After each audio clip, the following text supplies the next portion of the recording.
إن الحمد لله نحمده ونستعينه ونستغفره ونعوذ بالله من شرور أنفسنا ومن سيئات أعمالنا من يهده الله فلا مضل له ومن يضلل فلا هادي له وأشهد أن لا إله إلا الله وحده لا شريك له وأشهد أن محمدا عبده ورسوله أما بعد அன்புள்ள சகோதரர்களே, இஸ்லாம் கூறும் குடும்பவியல் என்கின்ற தொடரில் உறவுகளும் அதன் படித்தரங்களும் என்ற பகுதியை நம்ம பார்த்துட்டு இருக்கிறோம். அதில் உறவுகளுடைய முக்கியத்துவம், அதனுடைய பேணுதல், அதனுடைய வகைமைகள், அதனுடைய விசாலத்தன்மைகள் சம்பந்தமாக பார்த்துவிட்டு அதுக்கு பின்னால் தந்தை வழி, தாய் வழி, சகோதரிகளுடைய பிள்ளைகள் அப்படின்ற பகுதியை நம்ம பார்த்தோம்.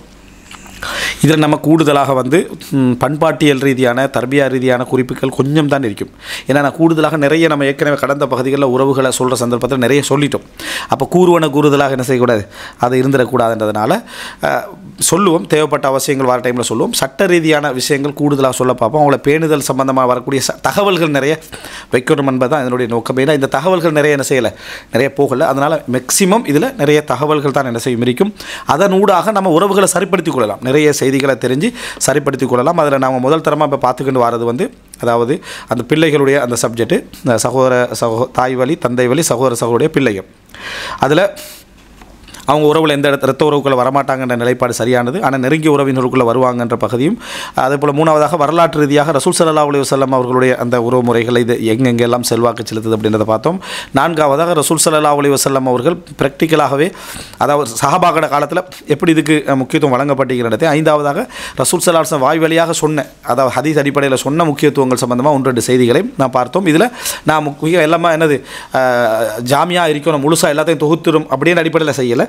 முக்கியமான முன்னுதாரணமான தகவல்கள் வரணும் என்ற அடிப்படையில் சொன்னேன். இதில் 2 பகுதிகள் மிஞ்சிருக்குது. அந்த பகுதியை நம்ம இதில் என்ன செய்ய போகிறோம், பார்க்க போகிறோம். இதில் ஒன்று என்னென்னு சொன்னால், இந்த மாதிரியான திருமண முறைகள், அதாவது பெரும்பாலும் இவங்களை திருமணம் முடிப்பாங்க உறவில், சொத்துக்களை ஒரு வட்டமாக வச்சுக்கொள்றதுக்கு, ஊருக்குள்ளே திருமணம் முடிக்கணும் என்கின்ற அடிப்படையில், குடும்பத்துடைய அந்த அந்த பண்பாடுகளை பாதுகாத்து கொள்ளணும் என்கின்ற அடிப்படையில், குடும்பத்துக்கு உள்ள சிறப்பம்சங்கள் இருக்குது அவைகள் கண்டினியூ ஆகணும் என்ற அடிப்படையிலலாம் என்ன செய்வாங்க, இந்த உறவுக்குள்ளே திருமணம் முடிக்கக்கூடிய ஒரு அம்சம் ஒன்று இருக்குது. இது சம்பந்தமாக நம்ம 2 விஷயம் பார்க்கணும். ஒன்று மார்க்க ரீதியான சட்டம் என்ன, இரண்டாவது ஃபுகாக்கள் இதை எப்படி பார்த்தாங்க.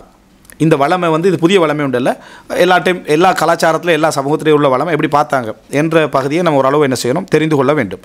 இதில் முதல் விஷயம் என்ன அப்படின்னு சொன்னால் பாருங்கள், அதாவது ஷாஃபி மத்ஹப் அதிகமான உலமாக்கள், ஷாஃபி மத்ஹபில் அதிகமான உலமாக்களும் ஹம்பலி மத்ஹபில் பிரபல்யமான நிலைப்பாடும் என்ன அப்படின்னு சொன்னால், ஒரு அஜ்னபியா பெண்ணை திருமணம் முடிப்பது தான் சிறந்தது அப்படின்ட்டு. இந்த அஜ்னபியாவை நீங்கள் எப்படி வழங்கணுமெண்டா உறவல்லாத அப்படின்னு வழங்கணும்.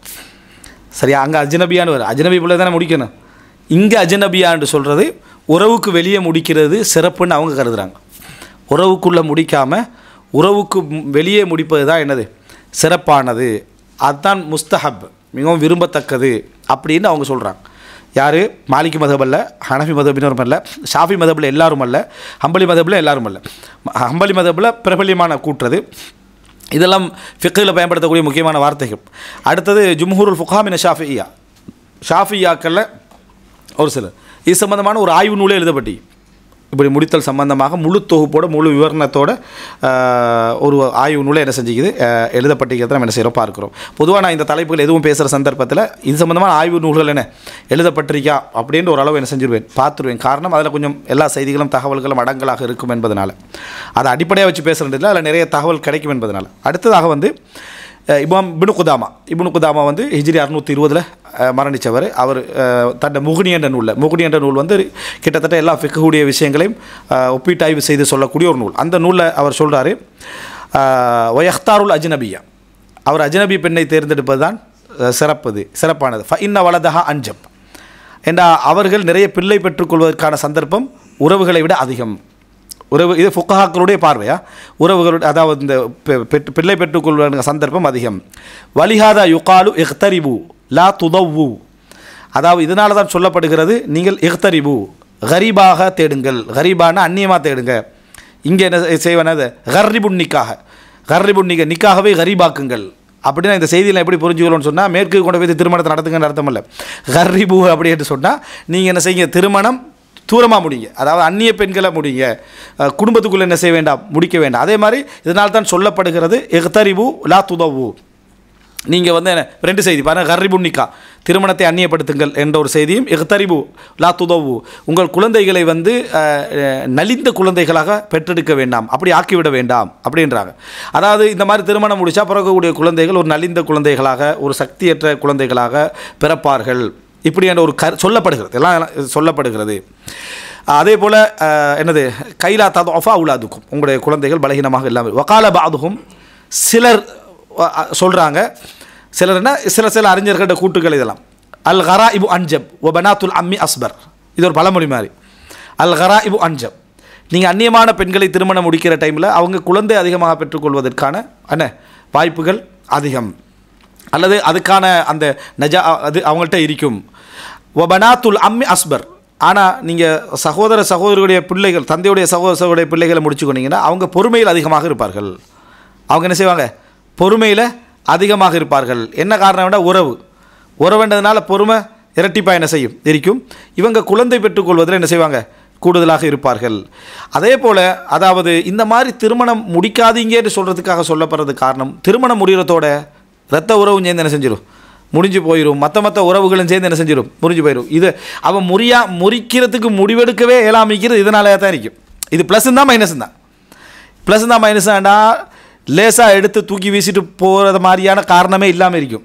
ஆனால் இவன் ஒரு கோவக்காரனாக இருப்பார், அதனால் இதை முடிச்சிடணும்னு நினைப்பார். இவருக்கு பெரிய பிரச்சனை ஆகிக்கிறது என்ன, குடும்பமாகிக்கும். இது ப்ளஸ், என்னை விட கோவத்தை தணிக்குது. அது மைனஸ் என்னன்னு சொன்னால் விட வேண்டிய மாதிரி தான் சிச்சுவேஷனாக இருக்கும், விட்டுக்களே இல்லாமல் இருக்கும், உறவெல்லாம் சேர்ந்து என்ன செஞ்சிடும், முடிந்து விடும். அதையும் காரணமாக சொல்கிறார் இதில். இப்போ நம்ம ஒரு சிந்தனையை சிந்திக்கிறோம், அந்த சிந்தனை வந்து சில வேளை பிழையாகவும் இருக்கலாம். ஆனால் இது மாதிரி ஆரம்ப காலத்தில் நிறைய நல்ல அறிஞர்களும் சிந்திச்சிக்கிறாங்கன்னா அது கொஞ்சம் பலம் பெற்றும். ஆனாலும் குர்ஆன் ஹதீஸ் தான் எங்களுக்கு அடிப்படை. இதை என்ன செய்கிறார் சொல்லி காட்டுறாரு. அப்போ இமாம் இப்னு குதாமா ரஹிமஹுல்லா பல அறிஞர்களையும் சொல்கிறார். இது ஒரு ஹம்பலி மதுஹபை சேர்ந்தவர் தானே, அதனால் அந்த செய்தி வருது. வல் மஷ்ஹூர் இந்த ஹனாபிலாக்கள்கிட்ட இதான் அதாவது தீர்வுன்றதை பார்க்குறோம். ரைட். இது சம்பந்தமாக இமாம் ஷாஃபி சொன்னதாக வரக்கூடிய ஒரு கூற்று என்னன்னு சொன்னால், இதை சொல்கிறது இப்னு சப்பாக் அப்படின்றவர் சொல்கிறாரு. பிஅன்னல் வலத யகூனு அல் காலிப் அலைஹில் ஹுமுக், அதிகமான குழந்தைகள் அறியாமை மடத்தனம் நிறைந்த குழந்தைகளாக என்ன செய்யும், இரத்த உறவு மாறு. முதலாவது மெலிந்த குழந்தைகள், ரெண்டாவது இரத்த உறவு பிரிவு என்ன செய்யும், ஏற்படும். மூணாவது என்ன, அந்த குழந்தை வந்து ஒரு நஜாபத் இல்லாமல், அதாவது நல்ல கூர்மை இல்லாமல் வந்து ஒரு ஹமாக்கத், அதாவது ஒரு மடத்தனம், இந்த மாதிரியான பலாதத், அதாவது படிப்பு தன்மைகள் என்ன செய்யும், குறைவான குழந்தைகளாக பிறக்கும். வஃபில் பயான், இதெல்லாம் பெருவாரியாகன்னு சொல்கிறது, அவங்களோட கருத்து பெருவாரியாக. எதை சொன்னாலும் விதிவிலக்குன்றதை இந்த விதிவிலக்கு உண்டு பெருவாரியாக. வஃபில் பயான் அனி ஷாஃபி சொன்னதாக, இமாம் ஷாஃபி சொன்னதாக வருதுன்னா, இதா தஸவ்வஜர் ரஜுலு ஃபி அஷீரத்திஹி, அஷீரா அவருடைய அஷீரா வட்டத்துக்குள்ளே அவர் திருமணம் முடிப்பாராக இருந்தால், ஃபல் காலிப் அலா வலதிஹில் ஹுமுக், அவருடைய பிள்ளைக்கு இந்த மாதிரியான ஒரு மடத்தனமான ஒரு சிந்தனை போக்கு ஏற்படும். இதை பதிவு செய்கிறவர் வந்து இப்னுல் முலக்கின், இமாம் இப்னுல் முலக்கின். இப்னுல் முலக்கின் வந்து 804 மரணிச்சவர். இப்னு ஹஜர் அஸ்கலானியுடைய ஆசிரியர் இமாம் இப்னுல் முலக்கின். அவர் அல் பத்ருல் முனீர் அப்படின்ற ஒரு புத்தகம் இருக்கு, தஹ்ரீஷ் புத்தகம். அதில் அவர் சொல்கிறாரு, வஹாதா யஷ்ஹது லஹுல் வாக்கியா, இன்றைக்கு யதார்த்தமும் அதுதான் என்றார். நான் கண்டுகொண்டு இருக்கக்கூடிய அவருடைய காலத்தை வச்சு சொல்கிறார், நான் கண்டது தான், அதாவது நடைமுறையும் இப்படி என்ன செய்கிறது இருக்கிறது அப்படின்றார். அப்படின்னா இவங்க இந்த தீர்மானத்துக்கு வாரத்துக்கான சில முகாந்திரங்கள் அங்கே என்ன செஞ்சிக்கு இருந்திருக்குது. சரி, இது அல்லாமல் இப்போ பாருங்க, இமாம் ஷாஃபி, அதுபோல் அதுக்கு போகிற இமாம் இப்னு குதாமா, அதுபோல் ஷாஃபி மதுஹபுடைய அதிகமானவுடைய நிலைப்பாடு, ஹம்பலி மதுஹபில் பிரபல்யமானவங்களுடைய நிலைப்பாடும் இது. அதுபோல் சில அறிஞர்களுடைய பொதுவான கூட்டுகள் பேர் சொல்லாமல் இஹ்தரிபு வலா துதவு, சரியா அந்த செய்தி, அதாவது உங்களோட குழந்தைகளை நலிந்த குழந்தைகளாக ஆக்கிவிட வேண்டாம், கர்ரிபுன் நிக்காக இந்த மாதிரி வச்சுக்கோங்க. அதுபோல் என்ன உறவுக்குள்ள திருமணம் முடித்தா அவங்க அஸ்பர் பொறுமையாக வைப்பாங்க, ஆனால் மற்ற மாதிரியான திருமணம் வந்து நல்ல குழந்தைகள் பெற்றுக்கொள்ளக்கூடியதாக இருக்கும். அது சில பொழுதுகளை இரத்த உறவுகளை முறிக்கிறதுக்கான காரணமாக அமையும் என்று இந்த கூற்றுக்கள் எல்லாம் இப்படி சொல்லப்படுறதை நம்ம என்ன செய்கிறோம், பார்க்குறோம். ரைட். இப்போது அதாவது சில அதபுகளில், அதாவது கவிதைகள் கூட நிறைய இதை பற்றி என்ன செஞ்சுக்கிறாங்க, இதா தலப்தல் இன்ஜாப் ஃபன்கே கரீபன், நீ வந்து இன்ஜாப், அதை நல்ல குழந்தைகள் வேண்டும் அப்படி என்று சொன்னால் ஃபன்கே கரீபன், அரிதான அதாவது தூரமானவர்களை திருமணம் முடிவா, இல்லல் அக்ரபீன லா தவசல், நெருங்குறவர்களை வசீலாவாக என்ன செஞ்சிடாத, அவங்கள காரணமாக நீ எடுத்து விடாது, முடிக்கிறதுக்கு காரணமாக எடுத்து விடாது அப்படின்னு என்ன செஞ்சுக்கிறாங்க சொல்லியிருப்பதை நம்ம என்ன செய்கிறோம் பார்க்குறோம். ரைட். இதுக்கு சில ஹதீதுகளை ஆதாரம் சரியா? நம்ம மதரசாவில் படிக்கிற சந்தர்ப்பத்தில் ஒரு சஞ்சிகையில் ஒரு டாக்டர் இந்த துறையில் ஈடுபடக்கூடியவர் வந்து இப்படி முடிக்கக்கூடாதுன்றதான் மார்க்கத்துடைய நிலைப்பாடும், முடிக்க ஹராம் அல்ல, அதனுடைய விளைவுகள் என்னென்னதில் வருமென்று சில செய்திகளெல்லாம் போட்டு ஒரு ஆர்டிக்கலை கட்டுரை செஞ்சுருந்தார், எழுதியிருந்தார். இப்போ என்ன அப்படின்னு சொன்னால் அந்த ஹதீஸ்களை பாருங்கள், இது சம்பந்தமான சில ஹதீஸ்கள் இதை எடுத்து சொல்லலாம் ஆக்கள், அதனால் இதை நம்ம தெரிஞ்சுக்கொள்ளணும். என்ன அப்படின்னு சொன்னால் பத்ருல் முனீர் புத்தகம் முழக்கின்ற அவர் 7499 17 ஹதீஸ்கள் திருமணம் தொடர்பான ஹதீஸ்கள் என்று சொல்லி ஆர்வமூற்ற ஹதீஸ்கள் கொண்டு வர டைமில் இந்த ஹதீஸ் சொல்கிறார் ருவிய, நம்ம ஏற்கனவே சொல்லிக்கிறோம் ருவிய என்று வந்த அவியல்கள் என்று, சரியா? அப்போது ருவிய அன்னஹு ஸல்லல்லாஹு அலைஹி வஸல்லம், அதாவது ரசூல் ஸல்லல்லாஹு அலைஹி வஸல்லம் வரை அறிவிக்கப்படுகிறது, லா தன்கிஹுல் கராபத்தல் கரீபா, மிக மிக நெருக்கமான, இதில் இப்னத்து அம்மு அல்லது இப்னத்து அப்படியெல்லாம் எதுவும் வரல, உறவுக்குள்ளே முடிக்கிறது அப்படின்னு வருது. லா தன்கிஹுல் கராபத்தல் கரீபா, மிக நெருக்கத்திலும் நெருக்கமானவர்களை, நெருக்கமான உறவுகளை முடிக்க வேண்டாம். ஃபைன்னல் வலத யுஹ்லகு தாவியன் அல்லது லாவியன், அதாவது மெலிந்த குழந்தையாக நலிந்த குழந்தையாக அந்த குழந்தை பிறக்கும். இந்த செய்தி, இந்த செய்தியை பதிவு செஞ்சுட்டு இப்னுல் முலக்கின் சொல்கிறாரு, இப்னு ஹஜர் அஸ்கலி ஆசிரியர், ஹதல் ஹதீஸ் தபிஅ ஃபி ஈராதிஹில் காதில் ஹுசைன் வ இமாமுல் ஹரமைன் வகால இன்னஹு ருவிய, இந்த அதாவது காதி ஹுசைனும் இமாமுல் ஹரமைன் அவரும் ஜுவைனியும் என்ன இதை பதிவு செஞ்சுக்கிறாரு, இப்படி ஹதீஸ் அறிவிக்கப்படுகிறது என்று சொல்லியிருக்கிறார். வ அம்மா இப்னு ஸலாஹ், இப்னு ஸலாஹ் வந்து ஹதீஸ் துறையில் அறிஞர், அவர் முக்கத்திமத் இப்னு ஸலாஹ் ஹதீஸ் புத்தகம் எழுதுகிறார். அவர் சொல்கிறார், ஃபகால லா அஜிது லஹு அஸ்லன் முஅத்தமதன், இதுக்கு எந்த ஒரு அசலையும் நான் காணலை, இந்த இப்படி ஒரு செய்திக்கு நம்ப தகுந்த அந்த இஸ்னாதே எனக்கு என்ன செய்யலை, நான் இதுக்கு காணவில்லை அப்படின்றார். அப்போது இது ஒரு அம்சம். அடுத்த என்ன அப்படின்னு சொன்னால் வபனு இது ஒரு ஹதீஸ் தான். அடுத்ததாக இந்த கருத்தில் தான் இப்படி ஒரு ஹதீஸும் வருகிறது. நம்ம ஏற்கனவே சொன்னது இக்தரிபு லா துதவ்வு, அதாவது நீங்கள் தூரமானவர்களை திருமணம் முடியுங்கள், தூரமான உறவால லா துதவ்வு, குழந்தைகளை நளினமான குழந்தைகளாக என்ன செய்ய வேண்டாம், எடுத்து விட வேண்டாம். ரைட், சொல்லிட்டு இவர் சொல்கிறார், இப்னுல் முலக்கின் சொல்கிறார், வலம் அர அன ஃபில் பாபி ஃபி கிதாபின் ஹதீசியின் மா யுஸ்தனசு பிஹி, அதாவது நான் மனம் ஆறுதல் அடையக்கூடிய அமைப்பில் ஹதீஸ் கிதாப் எதுலையும் இப்படியான கருத்தில் எந்த ஹதீஸையும் நான் என்ன செய்யலை, காணவில்லை.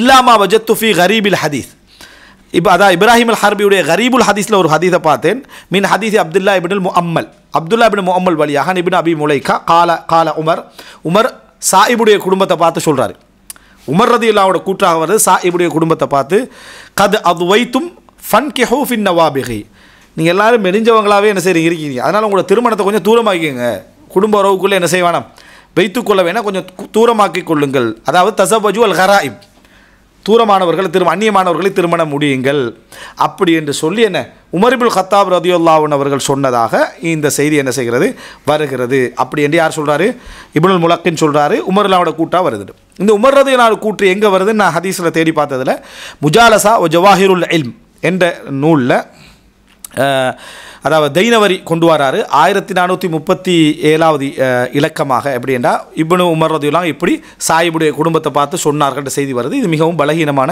தைஃபான செய்தி, அதை தஹ்கீக் பண்ணுற ஆசிரியரே என்ன செய்கிறார் கீழே அதில் குறிப்பிட்டிருக்கிறார். சரியா? அடுத்தது இது ஒரு அம்சம்.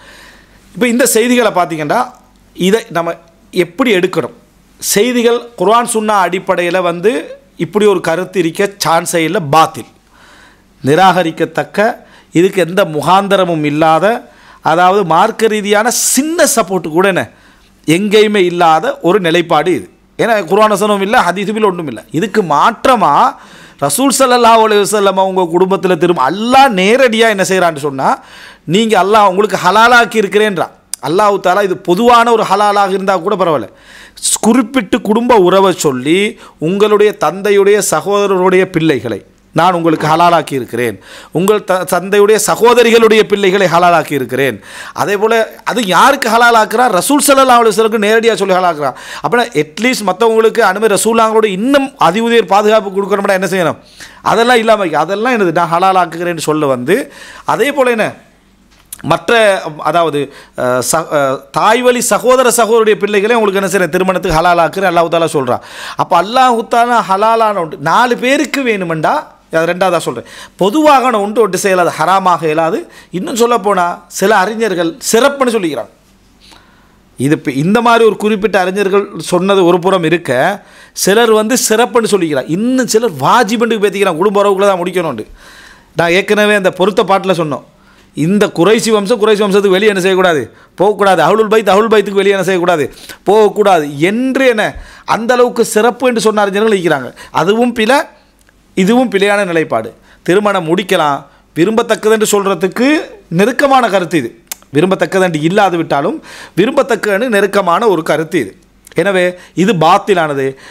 ஷேக் பின் பாஸ் இதை பற்றி கேட்கப்படுது. ஷேக் பின் பாஸ் வந்து அத்திவாரத்தோடு என்ன செஞ்சிட்டார், இது வந்து என்னது சில ஃபுகாக்களுடைய கருத்துக்களாக இருக்கிறால் இதுக்கு எந்த விதமான முகாந்திர குர்ஆன்லேயே சொன்னாலும் எதுலேயுமே என்னது இதில் இல்லை. எங்களுக்கு குர்ஆன் சுன்னா என்ன கருத்து விளக்க நிறைய சொல்லிக்கிட்டே இருக்கிறது.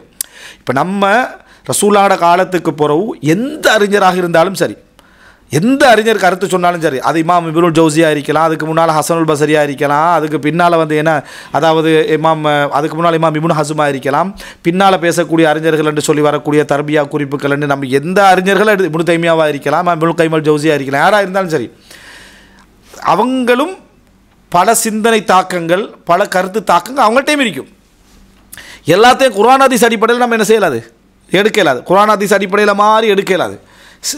நாம் எப்பயும் என்ன அந்த அறிஞர்கள் எங்களை விட குர்ஆன் சுன்னாக்கு நெருக்கமானவர்கள், அவங்க நிறைய வாசிப்புடையவர்கள், அவங்களுக்கு நிறைய குர்ஆன் சுன்னாக்கு முரணாண்டு யோசித்து பேசுவாங்க. ஆனால் அவர்களும் குர்ஆன் சுன்னாக்கு நேர்முரணான தகவல்களை சொல்ல வாய்ப்பு இருக்குது. இது அவங்களோட சிந்தனை சரி கண்டதுனால, அல்லது என்ன சொல்கிறது ஃபுதூலுல் இல்ம், அல்லது ரஃபாஹியா ஃபில் இல்ம் பண்ணுவாங்களே என்ன ஆடம்பரம், அந்த ஆடம்பர கருத்துக்கள் அப்படி ஆடம்பரமாக சொல்லிட்டு போகல என்ன செஞ்சிடும், வேறு வேறு கருத்துக்கள் எல்லாம் அப்படி வந்து விழுந்துடும். அந்த மாதிரி கருத்துக்கள் உருவாகி அதை பெரியோத்தர் சொல்லிட்டாரேன்ட்டு பின்னால் 4-5 பேர் என்ன செய்வாங்க, அது போகிறோம் வழிமொழிவாங்க. அப்புறம் ஹைபத்துல் கஸ்ரா, அதிகமானவர் சொல்லிட்டாங்க, ஒரு ஹைபத்து வந்துடும். அப்புறம் மறுக்கிறதுக்கு நம்ம என்ன செய்யாது, மனசு என்ன செய்யாது, வராது.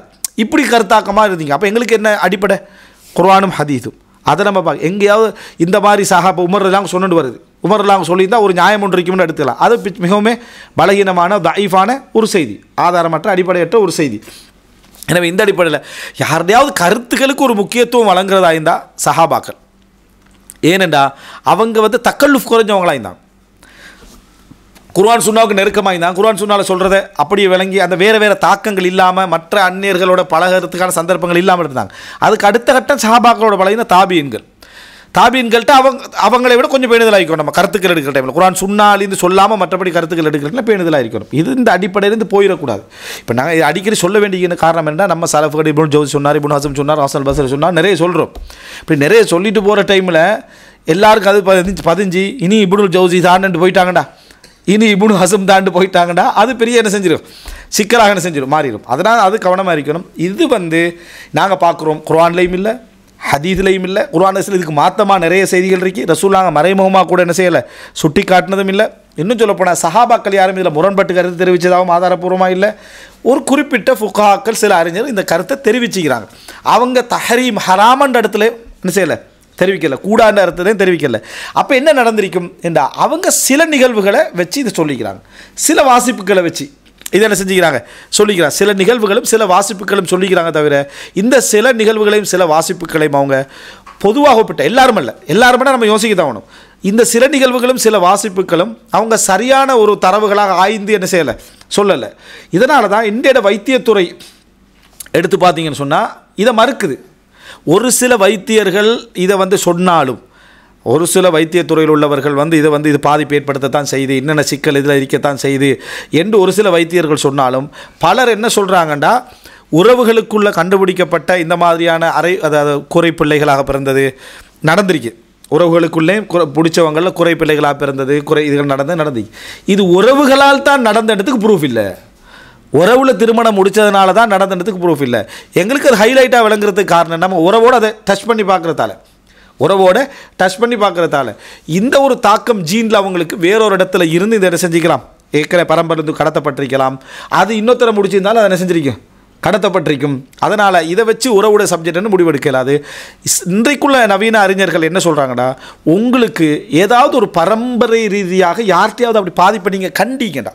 ஒரு குறிப்பிட்ட குடும்பத்தில் பிறக்கிற எல்லாருமே என்ன ஒரு ஏதோ ஒரு வகையில் ஒரு குறைபாடுகளோடு பிறக்கிறாங்கன்னு கண்டிங்கன்னா நீங்கள் ஒரு மெடிக்கல் டெஸ்ட் செஞ்சுங்க. அப்போ அந்த நேரத்தில் மட்டும் எடுத்துக்கோங்க, இதால் ஏதாவது பாதிப்புகள் வர சான்ஸ் இருக்குதா, எதாக இருக்கான்னு எடுத்துக்கோங்க.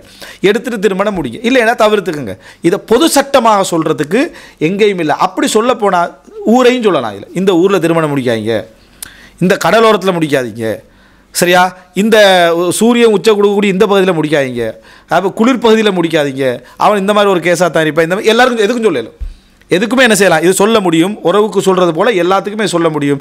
அப்போ ஏன்னா சிலருக்கு கேள்வி இருக்குது, இந்த உறவுகளில் இப்படி நடந்து காண்றமேன்றது, இந்த காண்றமேன்றது நீ கம்பேர் பண்ணியா மற்ற எல்லா விளைவுகளோடையும் கம்பேர் பண்ணி ஏற்கனவே உறவில் முடிச்சிக்கிறாங்களே.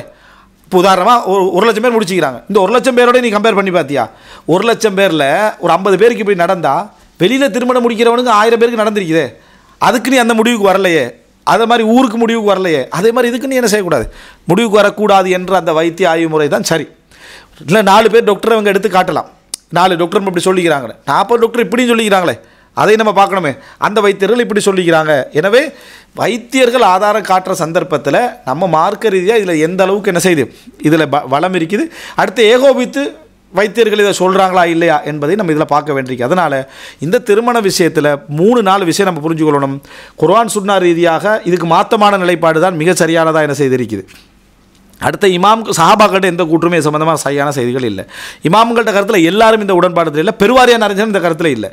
4வது ஒரு சில அறிஞர் இந்த கருத்தில் வந்தீங்கன்னா அவங்க ஹராமட்ட கருத்தில் என்ன செய்யலை, ஏதோ அனுபவ கருத்துக்களையும் வாசிப்புகளையுமே சொல்லிக்கிறாங்க.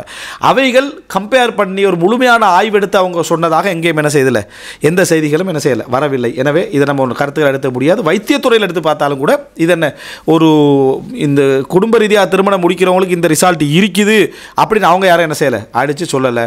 அப்படி எடுத்துக்கண்டா எல்லா உறவுகளையும் செக் பண்ணி போட்டு தான் என்ன செய்யணும், அவங்க அந்த முடிவுக்கு வரணும். அப்படி என்ன ஒரு ஆய்வு நடந்ததாகவும் எதுலேயுமே இல்லை. இது ஒரு தவறான ஒரு நிலைப்பாடு என்னத்தை புரிஞ்சுக்கொள்ளணும். இறுதி பகுதி இதில் என்ன அப்படின்னு சொன்னால், அதாவது இந்த இவங்களுக்கான சொத்தை பற்றி இஸ்லாம் எங்கே சொல்லுது. இப்போ உறவுகள் நம்ம வார சந்தர்ப்பத்தில் சொத்து என்று வந்தால் கன்ஃபார்மாக யார் இருப்பாங்க, முதலாக கணவன் மனைவி, கணவனுக்கு மனைவி, மனைவிக்கு கணவன், இவங்களோட சொத்து சேரும். அடுத்தது பிள்ளைகள், அடுத்தது தாய் தந்தை, சொத்தை பற்றி இது வாரது. இப்போ நம்ம படிக்கிற சந்தர்ப்பத்தில் எப்போ நம்ம விளங்கிக்கிறோம்னு சொன்னால், கணவன் மனைவி என்றது ஒரு விதிவிலக்காக பார்க்கப்படும். அந்த சொத்து சேர்றதில் அவங்க திருமண உறவின் காரணமாக அவங்களுக்கு அது கிடைக்கிது. ஏன்னா 3 காரணமாக சொத்து என்ன செய்யும் போகும். அதில் திருமண உறவு காரணமாக இவங்களுக்கு சொத்து போகுது. அடுத்த தாய் தந்தை இருந்தால் அவங்களுக்கு என்ன செய்யும், சொத்து போகும். அடுத்தது பிள்ளைகளுக்கு சொத்து போகுது. பிள்ளைகளில் ஆண்மகன் இருந்தாலும் வேறு யாருக்கும் சொத்து போகாது. அதாவது நான் சொல்கிறேன், ஹவாஷி கிளைப்பகுதிகளுக்கு இந்த ஓரப்பகுதிகளுக்கு போகாது. சொத்து எப்பையும் கணவன் மனைவிக்கு போகும், கன்ஃபார்மாக போகிறவங்க. தாய் தந்தை எப்பயுமே போகும், பிள்ளைகளுக்கு எப்பயுமே என்ன செய்யும் போகும். இவங்களை தாண்டி போகிறதா இருந்தால் நிபந்தனைகள் இருக்குது.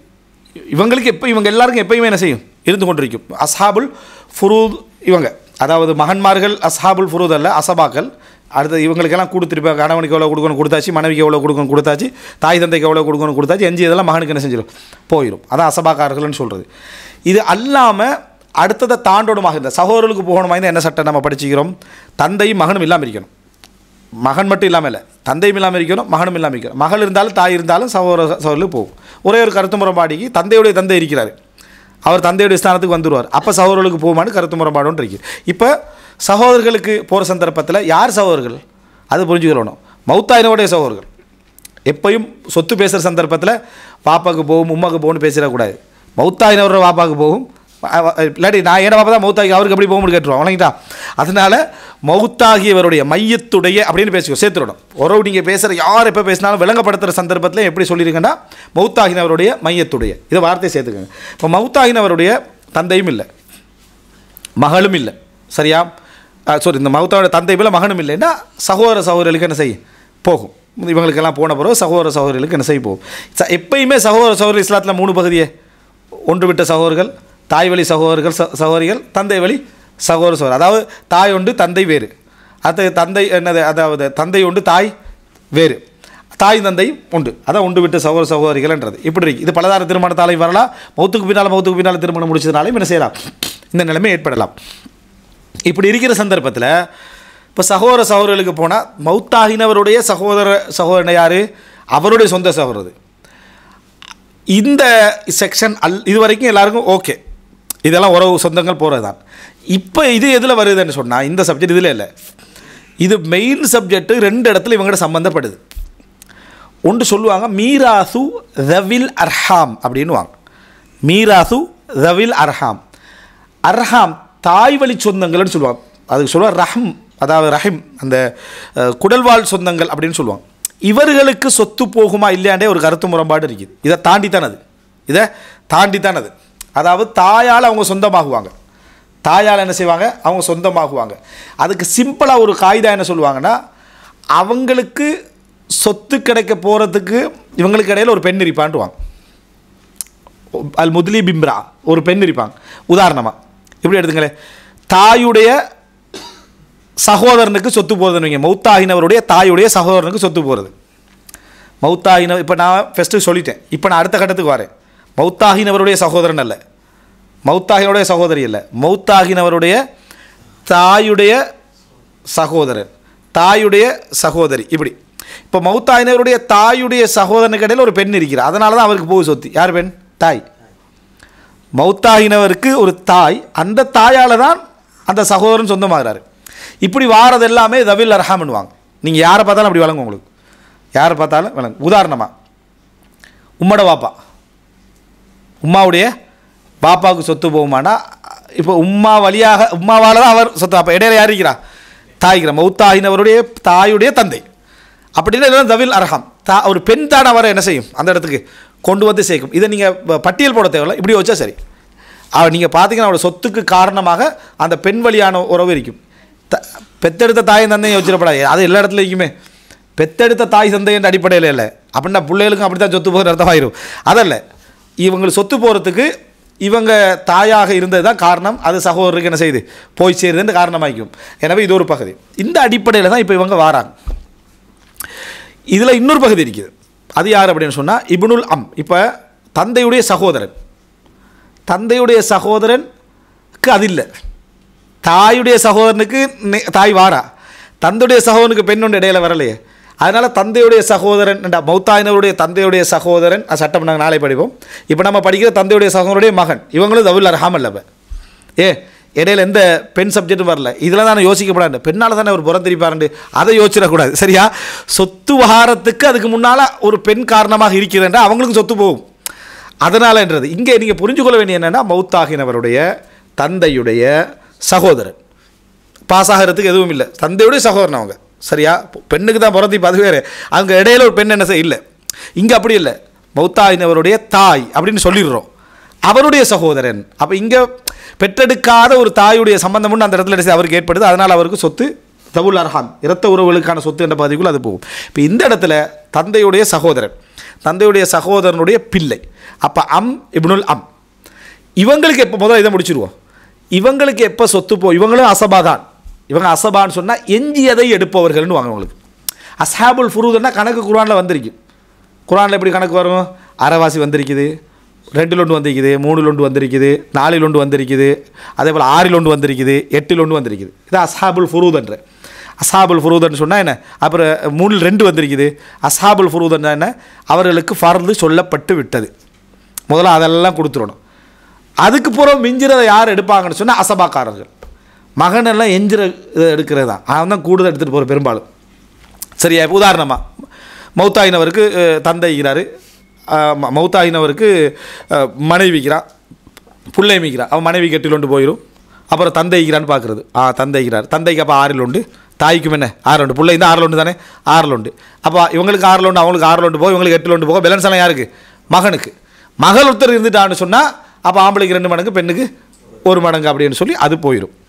இப்போ நீங்கள் பாருங்கள், இவங்க யாரும் இல்லை. தந்தையும் இல்லை, தாயும் இல்லை, மகனும் இல்லை, மகளும் இல்லை. அப்போ மாமாலாம் நேரத்தோட என்ட்ரி ஆகலாது இல்லை. ஆனால் மௌத்தாயினவருக்கு சகோதரர் இருக்கிறார். அப்பையும் மாமா அமைதி தான். மாமோட புள்ள மாமா அமைதினா மாமல்ல, அதாவது தந்தையுடைய சகோதரர் பெரியப்பான்னு வச்சுக்கிறோம், பெரியப்பா அமைதி தான். மௌத்தாயினவருக்கு சகோதரரும் இல்லை, சகோதரி இருக்கிறார். அப்போ இவர் என்ன செய்யலாது? என்றாகலாது. சகோதரியோட பலம் இருக்குது. சகோதரரோட ஆண் பிள்ளை இருக்கிறார். அப்பயும் என்ன செய்யாது? மௌத்தாயினுடைய சகோதரருடைய ஆண் பிள்ளை இருக்கிறார். அப்போ என்றாகல. இவங்கெல்லாம் இல்லாமல் போகிற கட்டத்தில் பார்க்குறாங்க, மௌத்தாகினவருக்கு அவரோட வாப்பாவும் இல்லை, மௌத்தாயினவருக்கு வாப்பாவும் இல்லை, அவருக்கு வாப்பாத்தோர் 140 உட்காந்துருக்கிறான்னு வைங்களே, சொத்து அங்கே தான் போயிடும். சரியா? அந்த மேலுக்கு போயிடும். அப்படியும் இல்லை, பேரண்ட மகன் ஒத்தனிக்கிறான். அப்பையும் இவருக்கு வரையலாது, யாருமே இல்லை. இப்போ இருக்கிறது யாருன்னு பார்த்தீங்கன்னு சொன்னால், மௌத்தாயினவரோட வாப்பாட இந்த மௌத்தாயினவரோட உம்மாட ஒரு சகோதரி இருக்கிறான், மௌத்தாகினவரோட உம்மாட சகோதரியோட புள்ள இருக்கிறான், மௌத்தாகினவரோட வாப்பட சகோதரன் ஒத்தரிக்கிறார், மௌத்தாகினவரோட வாப்பட சகோதரன் புள்ளை ஒத்தரிக்கிறார். இப்போ இவங்க இந்த வலது சைடெல்லாம் கேன்சல் ஆகிடும். எது நான் சொன்னது தவில் அர்ஹாமுடு ஒரு பெண் நடுவில் இருந்து வரக்கூடிய அந்த சொந்தமெல்லாம் கேன்சல் ஆகிடும். இங்கே வாப்ப மௌத்தாகினவருடைய வாப்பாவுடைய சகோதரருடைய மகனிக்கார் அவர் கேன்சல் ஆகிடுவார். மௌத்தாகினவருடைய வாப்பாவுடைய சகோதரன் அத்தனை சொத்தை என்ன செஞ்சிடுவார், எடுத்துகிட்டு போய்த்துருவார். முழு சொத்தை அவருக்கு என்ன செஞ்சிடும், போயிடும். மகனுக்கு கவலைக்காது, ஏன்னா ஹெட்டுக்கு தானே போய்க்கின்னு மகனுக்கு கவலைக்காது, மற்றவங்களுக்கு என்ன அது இல்லை. இதை நம்ம ஏற்கனவே சொல்லிக்கிறோம். ஒவ்வொரு சமுதாயத்தில் சூழ்நிலை இருந்தால் சட்டத்தை விளங்கணும். இப்போ அவங்களுக்கு சொத்து போகாது கவலைப்பட தேவையில்லை. அவங்க திருமணம் பெண் மூலம் தானே அங்கே வருது. அவங்க இன்னொரு இடத்துல திருமணம் முடிச்சிக்கிறாங்க, அவங்க இன்னொருவருக்கு ஆண் வழி சொந்தத்தில் வைப்பாங்க. எங்களுக்கு தான் பெண் வழி சொந்தத்தில் இருக்கிறாங்க, அவங்க இன்னொரு இடத்துல ஆண் வழி சொந்தத்தில் என்ன செய்வாங்க, இப்போ அவங்களுக்கு சொத்து போக தான் செய்யும். அதனால் அது இஸ்லாம் சரியாக பிரிச்சிக்கு, சரியான இடத்துல என்ன செஞ்சு பிரிச்சிருக்கு. ரைட். இப்போ இது ஒரு பகுதியா. அப்போ எப்போ இவங்களுக்கு சொத்து போகும்னு உங்களுக்கு விளங்கிட்டு, அம்முக்கு எப்போ போகும், அப்புறம் இப்னுல் அம்முக்கு எப்போ போகும்னா அவர் இல்லாட்டி, அவர் இல்லைண்டா இந்த தாய் வழியில் சகோதரன் இருந்தாலும் சரி, சகோதரோட பிள்ளைகள் இருந்தாலும் அதாவது மௌத்தாகினவருடைய தாயுடைய சகோதரன் சகோதர பிள்ளைகள் இருந்தாலும் சரி, இங்கே மௌத்தாகினவருடைய தந்தையுடைய சகோதரன் புள்ள ஆம்பளை புள்ள இருந்துட்டான்னா அவங்களுக்கு சொத்து என்ன செஞ்சுட்டு போயிடும். இந்த ஆம்பளை புள்ள 3 வகையில் வரையலும். இந்த பெரிய தந்தையும் 3 வகையில் வரலாம். மௌத்தாகினவருடைய பெரிய தந்தையும் 3 வகையில் வரலாமே. பெரிய தந்தை எப்படி இவர் என் வாப்பாக்கு அவர் எப்படி சொந்தம்னு சொன்னால், இவங்க 2 பேரும் ஒன்று விட்டு பிறந்தவங்க அப்படின்னு சொல்லலாம். அவங்க உம்மா வழியாக 2 பேர் என்ன சொந்தம் அப்படின்னு சொல்லலாம். அவங்க தந்தை வழியாக என்னது சொந்தம் அப்படின்னு சொல்லலாம். அதே போல் தான் அவருக்கு பிறக்கிற பிள்ளையும். சரியா, இந்த ஒரு பகுதி இருக்குது. எனவே இவங்களுக்கு சொத்து போகிற நேரம் அதுதான். இது அனுபவ ரீதியாக நிறைய பேர் கிடைக்கிற குறவு. எனக்கு ஒரு சந்தர்ப்பம் கிடைச்சிது, இந்த சொத்து எங்கள் குடும்பத்துக்குள்ளேயே இப்படி ஒரு சந்தர்ப்பம் கிடைச்சி. அதுவும் எப்படி கிடைச்சதுன்னு சொன்னால், மௌத்தாகினவருடைய ஏற்கனவே விவாகரத்து செய்யப்பட்ட மனைவிக்கிறாங்களே அவங்களோட புள்ள வழியால் ஒரு லிஸ்ட்டுக்கு அதை என்ன செஞ்சுட்டு அது போயிட்டு, மௌத்தாகினவருடைய ஏற்கனவே விவாகரத்து செய்யப்பட்ட அந்த புள்ள வழியால் போகுது. அது ஒரு பாப்பா, அதாவது இப்போ மௌத்தாகினவருக்குன்ற ஒரு சகோதரர் இருப்பாங்களே, இந்த மௌத்தாயினுடைய சகோதர சகோதரிகள் எந்த லிஸ்ட்டுக்குள்ளே வருவாங்க அப்படின்றதுக்கான சில சட்டங்கள் இருக்குது. அந்த அடிப்படையில் அவர் ஏற்கனவே உள்ள கல்யாணத்தில் உள்ள பிள்ளைக்கு எத்தனை போகும், பேலன்ஸ் எங்கே போகும்னு அது ஒரு பகுதி போச்சு. ஏன்னா எல்லாம் பொம்பளை பிள்ளை. அது எப்போ நடக்குமெண்டா, மௌத்தாயினவருக்கு 2 பொம்பளை பிள்ளை, மௌத்தாயினவருக்கு வாப்பா இல்லை, மௌத்தாயினவருக்கு ஆம்பளை பிள்ளையும் இல்லை. இப்போ தான் அப்போ அவரோட பிள்ளைகளுக்கு இன்னொரு பிள்ளைக்கு ஏற்கனவே ஒரு மனைவி மூலம் இன்னொரு பிள்ளை இருக்குது. அப்போ 3 பொம்பளை பிள்ளை ஆகிட்டு, இன்னொரு மனைவி மூலம் இன்னொரு 3 பிள்ளை, அவங்கள டைவர்ஸ்டு. ஆனால் 3 பொம்பளை பிள்ளை ஆகிட்டு. இப்போ 3 பொம்பளை பிள்ளையா, இந்த 3 பொம்பளை பிள்ளைகளுக்கும் பிறகு மிஞ்சத்தை எடுக்கிறது யார், எஞ்சியதை எடுக்கணுமே. அப்போ எஞ்சியதை எடுக்கிறதுக்கு பார்த்தா எந்த ஆம்பளையும் இல்லை, வாப்பாவுடைய மௌத்தாகினவருடைய வாப்பாட சகோதரனுக்கு போகணும், அவர் இல்லை, சகோதரன் பிள்ளைக்கு போகணும். பிள்ளைக்கு போனால் அங்கே பிள்ளைகளில் பொம்பளை பிள்ளை 2-3 பேர் இருக்கிறாங்க, ஆம்பளை பிள்ளை இருக்கிறாங்க. ஆம்பளை பிள்ளை தானே எடுத்துருவார், அல்லது எல்லாத்தையும் யார் எடுத்துருவார், ஆம்பளை பிள்ளை எடுத்துருவாங்க. அந்த ஆம்பளை பிள்ளை என்ன செஞ்சாச்சு, அதை எடுத்துகிட்டு போயாச்சு. இது அந்த சட்டம், இப்னுல் அம்முக்குரிய சட்டம் இது. சரியா, அதுக்கப்புறம் அவங்களோட சகோதரியுடைய மகன் இருப்பார், அவங்களுக்கெல்லாம் போகாது. மௌத்தாயினவருடைய வாப்பாவுடைய சகோதரியுடைய மகனுக்கெல்லாம் போகாது. சகோதரர் இருந்தால் இதுதான் நான் சொன்னேன், அந்த சகோதரி என்று வந்துட்டாலே ஒரு பெண் வழி கடத்தப்படுதுன்னு சொல்லி தவில் அர்ஹாமுக்குள்ளே வந்துடுவாங்க. பெண் என்ற அந்த இடத்துல அதுக்கு அடுத்த வார தரப்பெல்லாம் அந்த இரத்த உறவுகளுக்கு வந்துடுவாங்க. அப்போ எப்படி வரும்னா, மௌத்தாகினவருடைய தந்தையுடைய சகோதரருடைய ஆண் பிள்ளை, இதுதான் முதல், அவருக்கு எல்லாம் போயிட்டு. அப்போ தான் அந்த சட்டம், அவங்க சில சகோதரர்கள் அன்றைக்கி இந்த சட்ட நேரத்தோடு தெரிஞ்சிக்கலாமே அப்படின்றதுக்கு வேறு காரணங்கள். சரியா, அது ஒரு பகுதி. சின்ன சொத்தண்டா அப்படி, பெரிய சொத்தண்டா எப்படி இருக்கும். இது இவங்களுக்கு போகிற சொத்து இதுதான், இப்னுல் அம்முக்கு போகிற சொத்து இதுதான். ஆனால் அந்த சகோதரி தானே, மௌத்தாகினவருடைய சகோதரி யார் மௌத்தாகிறாரோ அவருடைய தந்தையுடைய சகோதரிக்கிறாங்களே, அவரை இவர் தடுத்துருவார். இவர் என்ன செஞ்சுருவார், தடுத்துருவார். அவங்களுக்கு சொத்து என்ன செய்யாது, போகாது. எத்தனை சகோதரி இருந்தால் அவங்களுக்கு சொத்து என்ன செய்யாது, அது போகாதுன்றதை நம்ம என்ன செய்யணும், புரிந்து கொள்ள வேண்டும். இது ஒரு அம்சம். இந்த பகுதி வந்தீங்கன்னா தவில் அர்ஹாமுக்கும் இதே தான் சட்டம். இவங்க யாருமே இல்லை, இந்த அம்மும் இல்லை, மௌத்தாகினவருடைய தந்தையுடைய சகோதரர் இல்லை, சகோதரருடைய ஆண் பிள்ளைகள் இல்லை என்ற ஒரு நிலைமை இருந்தால் அப்போ என்ன செய்யுமெண்டா, இங்கே சகோதரிகளுடைய பிள்ளைகள், இப்போ சகோதரிகள் தேவையில்லை, மௌத்தாகினவருடைய சகோதரிகள் தேவையில்லை. இந்த மௌத்தாகினவருடைய தாய் வழியுடைய சகோதரிகள் தேவையில்லை, சகோதரியுடைய பிள்ளைகள் தானே பார்க்குறோம். சகோதரருடைய பிள்ளைகள் சகோதரியுடைய பிள்ளைகளை தான் நம்ம பார்க்குறோம். இந்த பிள்ளைகளுக்கு அவங்களாம் இல்லாமல் போகிற டைமில் தான் இவங்களுக்கு என்ன செய்யும் வரும். இப்போ நான் சொன்னாங்களெல்லாம் இல்லாமல் போய் இந்த மௌத்தாயினவருடைய சகோதரருடைய சகோதர சகோதரிகள் இல்லாமல் போனால் தான் பிள்ளைகளுக்கு என்ன செய்யும் வரும். இந்த வார டைமில் என்ன சட்டம் அப்படின்னு சொல்கிறாங்கன்னு சொன்னால், இவங்களுக்கு மேலுள்ளவங்களுக்கு என்ன சட்டமோ அதை கொடுங்கன்றாங்க. இவங்களுக்கு மேலுள்ளவங்களுக்கு நீங்கள் என்ன சட்டத்தை கொடுப்பீங்களோ அந்த சட்டம் தான் இவங்களுக்கு என்ன செய்யும் வரும். அவங்களுக்கு என்ன சட்டத்தை கொடுப்பீங்கன்னா அதுக்கு மேலுள்ளவங்களுக்குரிய சட்டத்தை நீங்கள் என்ன செய்வீங்க கொடுப்பீங்க. எப்படின்னு பாருங்கள். ஒரு ஆள் மௌத்தாகிறார். ஒரு ஆள் மௌத்தாகினாரண்டா அவங்களுடைய தாய்க்கு தானே போகணும். தாய்க்கு 2 கட்டம் இருக்கு. மௌத்தாயினவருக்கு பிள்ளை இருந்தால் 6இல் 1 போகும். மௌத்தாயினவருக்கு பிள்ளை இல்லாட்டி 3இல் 1 போகும். மௌத்தாயினவருக்கு பிள்ளை இருந்தால் 6இல் 1 போகும். நம்ம மௌத்தாகினா நமக்கு பிள்ளை இருந்தால் நம்மளோட உமாக்கு என்ன செய்யும் 6இல் 1 போகும். நமக்கு பிள்ளை இல்லைன்னா நம்மளோட உமாக்கு என்ன செய்யும் 3இல் 1 என்ன செய்யும் போகும். இதான சட்டம். ரைட். இப்போ நம்ம உம்மா இல்லை, நான் சொன்ன மாதிரி மற்றவங்களும் இல்லை, அந்த லிஸ்ட்டில் கிடைக்கிறவங்களாம் இல்லை, தாய் வழி சொந்தம் மட்டும் தான் நம்ம அது உம்மா இல்லை. உம்மாவுக்கு என்ன போகும்? இப்போ பிள்ளையும் இல்லை யாரும் இல்லை உம்மாவும் இல்லை. உம்மா இருந்துருந்தால் என்ன பேத்திக்கும் 3இல் 1 பேத்திக்கும். உம்மா இருந்தால் 3இல் 1 பேத்திக்கும். உம்மா இல்லை சகோதரிக்கிறா, உம்மோட சகோதரி எவ்வளோ போகணும் 3இல் 1 போகணும். அதை அங்கே கொடுங்கன்ற, இதுக்கு போகிறது அவங்களுக்கு கொடுங்கன்றா 3இல் 1 போகணும். உம்மாவும் இல்லை, உம்மோட சகோதரியும் இல்லை, அவங்களோட பிள்ளை தான் இருக்கிறாங்க. 3இல் 1 என்ன செய்யுங்க அங்கே பிள்ளைக்கு கொடுங்க. இந்த 3இல் 1 அவங்கள நிறைய பிள்ளை அளிக்கிறாங்க. ஆணுக்கு 2 மடங்கு பெண்ணுக்கு 1 மடங்கு என்ன செய்ய பிரித்து கொடுங்க. இதில் மட்டும் சின்ன கருத்து முரண்பாடு. சமமாக பிரிச்சுடணுமா அல்லது ஆணுக்கு 2 மடங்கு பெண்ணுக்கு 1 மடங்கு என்ன செய்யணும் கொடுக்கணுமான்னு கருத்து முரண்பாடு மட்டும் இருக்குது. அப்போ சிம்பிளாக சொத்து சட்டத்தில் நீங்கள் இங்கே என்ன விளங்கிக்கணும்னு சொன்னால், ஆணாக இருந்தாலும் பெண்ணாக இருந்தாலுமா இதில் தாயுடைய இடம் தான் வரும். அவங்களுக்கு தாய் இல்லை. இப்போ தாய் இல்லைன்ற கூட தாய் மட்டும் தான் இல்லைன்னு நினச்சிடக்கூடாது. நான் சொன்ன பட்டியலே யாருமே இல்லை. மௌத்தாயினவருக்கு தாய் இல்லை. இப்போ தாய் தான் பேலன்ஸு, தாய் இல்லை. தாயோட சகோதரன் நிற்கிறாருன்னு வைங்களேன். இப்போ சகோதரருக்கும் 3இல் 1 தான். அதான் புரிஞ்சுக்கொள்ளணும். அதாவது தாய்க்கு கிடைக்க வேண்டியது தான் தாயுடைய சகோதரருக்கும் கிடைக்கும், தாயுடைய சகோதரிக்கும் என்ன செய்யும் கிடைக்கும். அவங்களுக்கு 3இல் 1 தான் கிடைக்கும். சரியா? 3இல் 1 கிடைக்கும் அப்படின்ட்டு இருந்தால் 2 பேர் இருந்தால் 3இல் 1 தான் என்ன செய்கிறோம் பங்குதாரர்களாக என்ன செய்வாங்க. அந்த 3இல் 1க்குள்ளே தான் அவங்க பங்குதாரர்களாக என்ன செய்வாங்க மாறுவாங்க. இப்போ தாய் இல்லை தந்தை அந்த சகோதரர் இருக்கிறார், தாயுடைய சகோதரி, அவருக்கு 3இல் 1 போகும். சகோதரர் இல்லை, அவங்களோட பிள்ளைக்கிறாங்கன்னா அவருக்கு 3இல் 1 தான் என்ன செய்ய போகும். அவங்களுக்கு நிறைய பிள்ளைக்கிறாங்கன்னா ஆணுக்கு 2 மடங்கு பெண்ணுக்கு 1 மடங்கு போகும். இல்லைன்னா சில அறிஞர் காலத்தில் சமமாக என்ன செய்யணும் பிரிக்கணும். இதான் இவங்களோட சொத்து. சரியா? இதுக்கு மேலே நம்ம போகிறது நல்லதில்லை. ஏன்னா இதே கொஞ்சம் என்ன செய்யும், நம்ம திருப்பி மௌத்தானவருடைய சகோதரருடைய பிள்ளைகள் திருப்பி சொல்கிறோமா, அது கொஞ்சம் இதாக இதெல்லாம் வரைஞ்சி போட்டு அப்படி காட்டணும். வரைஞ்சி போட்டு காட்டுற அளவுக்கு இது மீராஸ் பாடவும் அல்ல. தகவலை என்ன செஞ்சிடணும் பதிய வச்சிடணும்ன்றது தான் இதனுடைய நோக்கம்.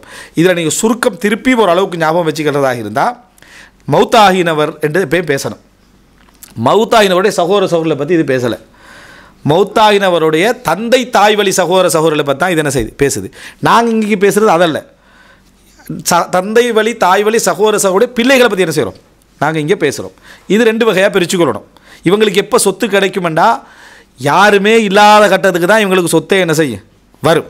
இவங்களுக்கு சொத்துக்கு வாரத்தில் இந்த 2 பேர்லையும் கூட அந்த தந்தை வழியான அந்த மௌத்தாயினவருடைய சகோதரருடைய பிள்ளையோ மௌத்தாயினவருடைய சகோதரரோ இல்லாட்டி தான் இந்த பக்கத்துக்கு வரும். அதையும் நம்ம தெரிஞ்சுக்கிட்டோம். இவர் வந்துட்டாருன்னா, மௌத்தாயினவருடைய சகோதரருடைய பிள்ளை சகோதரர் வந்துட்டாருண்டா மற்ற அவங்களோட சகோதரிக்கும் கிடைக்காது, மற்றவங்களுக்கு என்ன செய்யாது கிடைக்காது, அவங்களோட பிள்ளைகளுக்கு என்ன செய்யாது கிடைக்காது. நம்ம என்ன செய்ய புரிஞ்சுக்கணும். சகோதரருக்கு மட்டும் தான் என்ன செய்யும் இது கிடைக்கும் இடத்தை நம்ம புரிஞ்சுக்கொள்ளணும். சகோதரிகளுக்கு அங்கே என்ன செய்யலை சொல்லப்படலை. அதுக்கு காரணம் என்னென்னு சொன்னால், தவுல் அர்ஹாம், அவங்க அர்ஹாம் என்ற பகுதிக்குள்ள வரும். சகோதரர் 2 பேர் இருந்தாருன்னா அவங்களுக்கு என்ன செஞ்சிடும் அது சமமாக பிரிச்சிடும். சகோதரின்னு வந்தால் சகோதரி இந்த லிஸ்ட்டுக்குள்ளே என்ன செய்யப்படுறாங்க வரமாட்டாங்க. அதுக்கு காரணம் எல்லாம் நம்ம என்ன செஞ்சிட்டோம் சொல்லிட்டோம். இவங்களோட ஆண் பிள்ளை அவங்களோட பிள்ளைகளுக்கு என்ன செய்யும், சகோதரர் இல்லாட்டி சகோதர பிள்ளைகளுக்கு என்ன செய்யும் கிடைக்கும் என்ற பகுதியை நம்ம என்ன செஞ்சிட்டோம் சொல்லி விட்டோம். ஆண் பிள்ளையாக இருந்தாலும் கிடைக்கும், பெண் பிள்ளையாக இருந்தாலும் கிடைக்கும். யாருடைய மௌத்தாயினவருடைய சகோதரருடைய தந்தையுடைய சகோதரருடைய பிள்ளைகளாக இருந்தால் சகோதரியுடைய பிள்ளைகளுக்கு என்ன செய்யாது கிடைக்காது.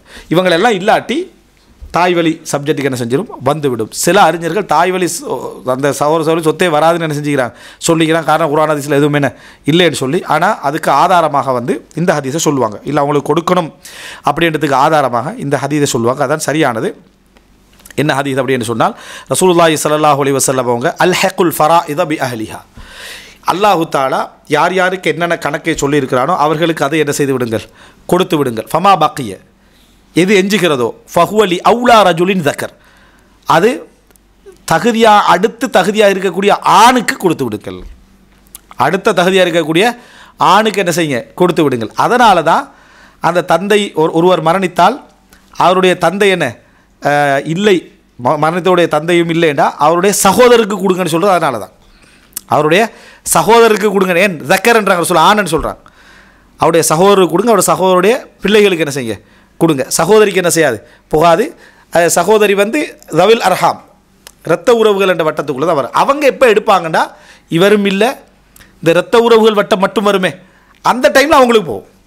இரத்த உறவுகள் மட்டும் வட்டம் கொண்டு வருமே அந்த டைமில் இவங்களுக்கும் பங்கு போகும், அவங்களுக்கும் பங்கு போகும். அவங்களுக்கு என்ன பங்கு போகும், உதாரணமாக இப்போ மரணிச்சிட்டார், ஒருவர் மரணிச்சிட்டார், அவரோட தந்தை இல்லை, அவரோட சகோதரி இருக்கிறார், தந்தையுடைய சகோதரி என்ன செய்கிறா இருக்கிறார். இப்போ அவங்களுக்கு என்ன செய்யும், பங்கு போகும். ஏன் சகோதரன் இல்லையே, சகோதர பிள்ளையும் இல்லையே, அப்போ சகோதரி மட்டும் தான் ஆகிறார். மௌத்தாகினவருடைய தந்தையுடைய சகோதரி மட்டும் தான் ஆகிறார். அப்போ போகும். அப்போ அவருக்கு என்ன போகணும் சொல்லுங்க பாபு. அவருக்கு மேலுள்ளவருடைய சட்டம், அவருக்கு மேலூருடைய சட்டம் என்ன அப்படின்னு சொன்னால் இதை தந்தையுடைய சட்டம். ஏன்னா தந்தையுடைய சகோதரி தானே அவ, தந்தையுடைய சகோதரி. தந்தைக்கு என்ன போகும், அத்தனையும் போகும். தந்தைக்கு வந்து 6 போகும், புள்ளை இருந்தால் தந்தைக்கு மௌத்தாயினுடைய தந்தைக்கு 6 போகும். அப்போது அந்த மாதிரி கட்டமாக இருந்தால் ஒரு பெண் பிள்ளையாக மட்டும்தான் இருக்கிறான்னு வைங்களேன், அவங்களுக்கு அப்போ 6 போகணுமென்ற ஒரு சட்டம் என்ன செய்யும் அந்த இடத்துல வரும். அது அப்படி இல்லாமல் வந்து என்னது, அதாவது 3ல் 2 போகிற கட்டமாக இருந்தேன்னு வைங்களேன், 3ல் 2 போகிற கட்டமான அது அவங்க, அதாவது 3ல் 2 அவங்களுக்கு என்ன செய்ய வேண்டி வரும், போக வேண்டி வரும் அந்த கட்டமாக. ஆனால் அந்த கட்டம் அவங்களுக்கு வர சான்ஸ் இல்லை அதில், சரியா, அந்த இதில் வர சான்ஸ் இல்லை. ஸோ இதுதான் இந்த இடத்துல நம்ம புரிஞ்சு கொள்ள வேண்டிய முக்கியமான. ஏன்னா பிள்ளை இருந்தாலே அவங்களுக்கு என்ன செஞ்சிடும், அங்கே நின்றும், சரியா. அதனால் அப்படி போகிறதுக்கான சான்ஸ் அவங்களுக்கு இல்லை. ஸோ அதனால் அவங்க சொல்லுவாங்க, இது வந்து நான் சொன்னது ஒரு ஒரு ஒரு ஒரு இஃப்திராதியன், அவங்களுக்கு வர சான்ஸ் கேட்டால் அது சான்ஸ் என்னது, அந்த மாதிரி வர சான்ஸ் இல்லை. இதுதான் அதாவது சகோதர சகோதரிகளுடைய சொத்து போகிறது என்ற பகுதியில் நம்ம புரிஞ்சு கொள்ள வேண்டிய விஷயம். அப்போ இரத்த உறவுகளை நீங்கள் அடையாளம் காண்றதுக்குரிய சிம்பிளான தவுல் அர்ஹாம அடையாளம் காண்றதுக்குரிய சிம்பிளான ஒரு இது என்னன்னு சொன்னால், ஒரு பெண்ணின் காரணமாக அங்கே சொத்து என்ன செய்யும், பாஸ் பண்ணப்படும்.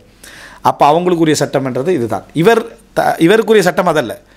எது, மௌத்தாயினுடைய தந்தையுடைய சகோதரருடைய சட்டம், அவருடைய மகனுடைய சட்டம் அதல்ல.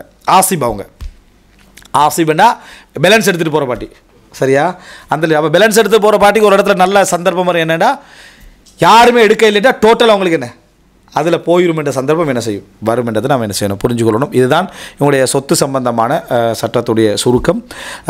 இன்ஷா அல்லாஹ் நாளை இவங்களுக்கு அடுத்தபடியாக மேலுக்குள்ள என்ன மௌத்தாகினவருடைய அதாவது நமது தந்தையுடைய சகோதர சகோதரிகள், தாயுடைய சகோதர சகோதரிகள் சம்பந்தமாக இஸ்லாம் இது மிக முக்கியமான இடம். ஏன்னா இது வந்து நம்ம இரத்த உறவு வட்டத்துக்குள்ளே வராது. அதில் யாரும் இரத்த உறவு வட்டத்தில் கருத்து முறைப்பாடே படலை. இன்னும் சொல்லப்போனால் இரத்த உறவு முறிக்கின்ற பாவங்கள் எல்லாம் வரும். அவர்களோடு நம்ம எப்படி நடந்து கொள்ளணும், அவங்களுடைய கண்ணியம் எப்படி பேணப்படணும், அவங்களுடைய மரியாதை எப்படி பேணப்படணும், அதனுடைய சட்டங்கள் என்ன, இது போன்ற விஷயங்கள் எல்லாம் இன்ஷா அல்லாஹ் நாளைக்கு இன்ஷா அல்லாஹ் பார்ப்போம். ஹாதா மா இந்தி வல் இல்மு இந்தல்லாஹ் வ அகூலு கௌலி ஹாதா வ அஸ்தக்ஃபிருல்லாஹ் லி வ லக்கும்.